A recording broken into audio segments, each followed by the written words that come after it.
un hangar. Pour cela, nous avons besoin de 3 bâtiments. Le bâtiment normal, le bâtiment un peu explosé et le bâtiment complètement explosé. Donc ces bâtiments, on les trouve dans simple entité, building, mission 03, compound area.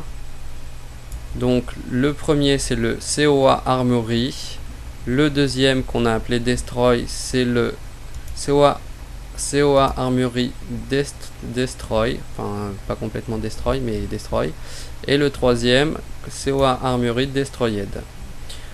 Donc nous allons voir pour les paramétrer.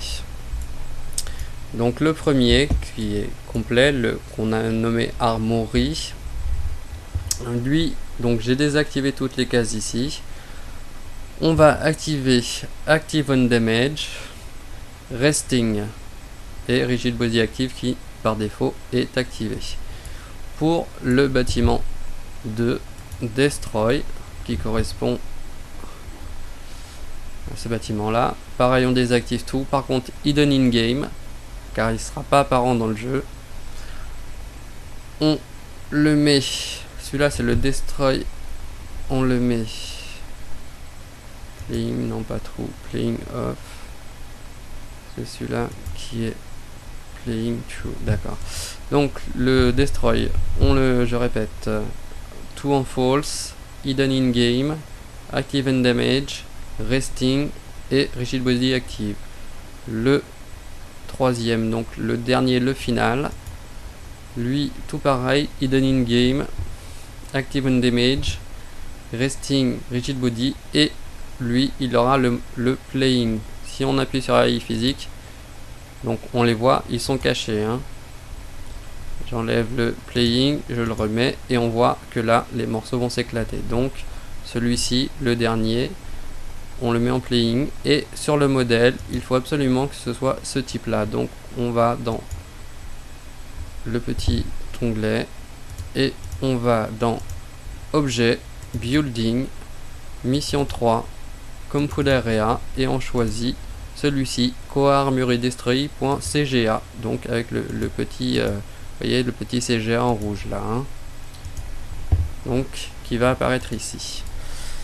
Donc ensuite on va les empiler les uns sur les autres. Donc on en sélectionne un, on va dans Modify, Align Snap, Align to Object, on clique sur l'objet. Ah, j'ai mal fait le truc. Align to Object.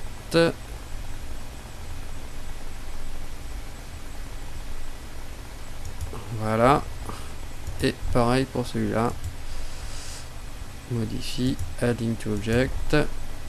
Et voilà, comme ça, ils sont empilés. Bon, pour ça, on a fini. Donc là, j'ai déjà préparé le bâtiment. On va regarder maintenant ce qu'il faut à l'intérieur. Donc à l'intérieur, on place un trigger qui s'appelle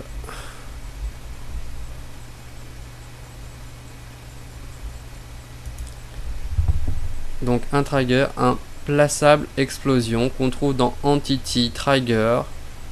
Donc on le trouve dans Entity Trigger et c'est un plaçable explosif.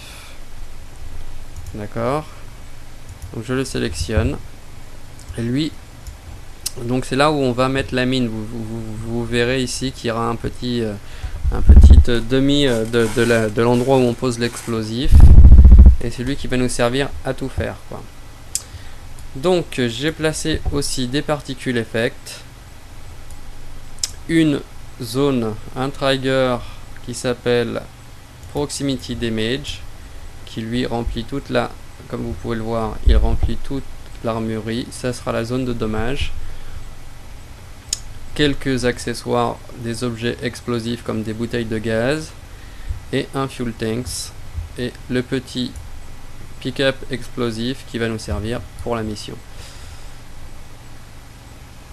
Donc nous allons commencer par les particules effect. Donc ça c'est dans Entity, vous avez Entity, vous allez dans particules et vous mettez un particule effect. Donc pour celui-ci on garde juste, on va juste mettre un scale à 2 et on utilise sphere.large underscore sphere.a pour l'effet de flamme. Le scale permet de donner la dimension de la flamme, la taille de la flamme. Donc j'en ai déjà mis un, j'en ai mis un deuxième au fond et le particle effect 4 qui lui sera explosion.mv underscore explosion.a. Donc ça vous les trouvez dans les fichiers joints, dans le répertoire éditeur, particules. Vous avez un fichier qui s'appelle explosion et l'autre qui s'appelle FIR, et là-dedans vous trouvez les différents noms des explosions et des effets de feu. Donc là aussi un scale de 2. Donc par contre on les active pas. De base quand vous les mettez ils sont en activé, donc vous les activez pas parce qu'ils vont être activés par le trigger. Donc voilà pour les particules effect. La zone de damage, donc elle, on définit juste le damage rate pour donner la puissance de la zone de dommage quand quelqu'un va être à l'intérieur au moment de l'explosion. Mis à part les bouteilles de gaz qui vont exploser, si on mettait pas de bouteilles de gaz, avec les flammes il faut donner une sorte de puissance qui va dire que le player va perdre, tant qu'il sera dans cette zone il va perdre de la vie. Donc voilà.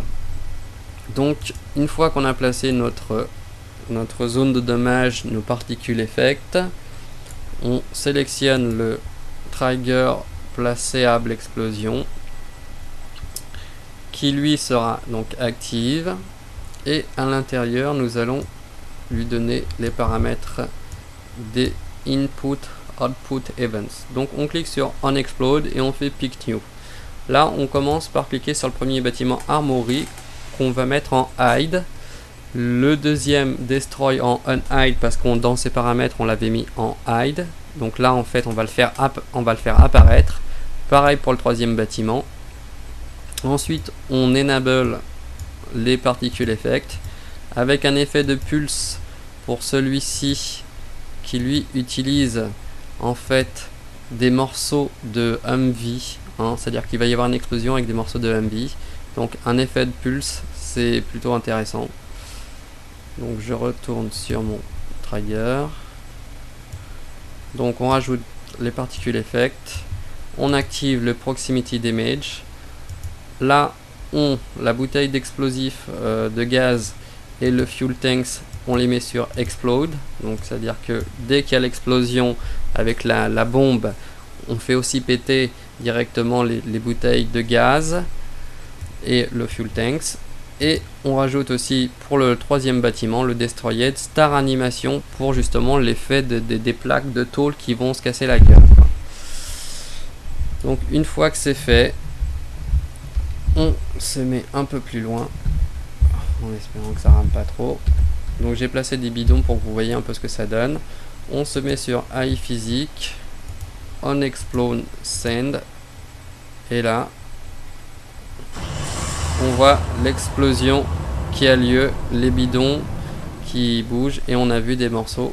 On va la refaire maintenant, on va refaire l'explosion mais vue de l'extérieur pour avoir un meilleur effet, un meilleur visuel. Donc vous voyez quand le AI physique n'est pas activé, on voit comme les hangars sont empilés les uns sur les autres, on voit les effets des hangars qui sont détruits et de ceux qui sont pas détruits. Donc AI physique remet le tout, puisque il y a deux bâtiments qui sont cachés et un qui n'est pas caché. On se met sur on explode et on envoie, et là vous allez voir les explosions des hangars, les morceaux qui vont tomber et les morceaux de MV qu'on a mis dans le particle effect. Vous voyez là, voilà. Et voilà, c'est terminé. Bah alors bon courage.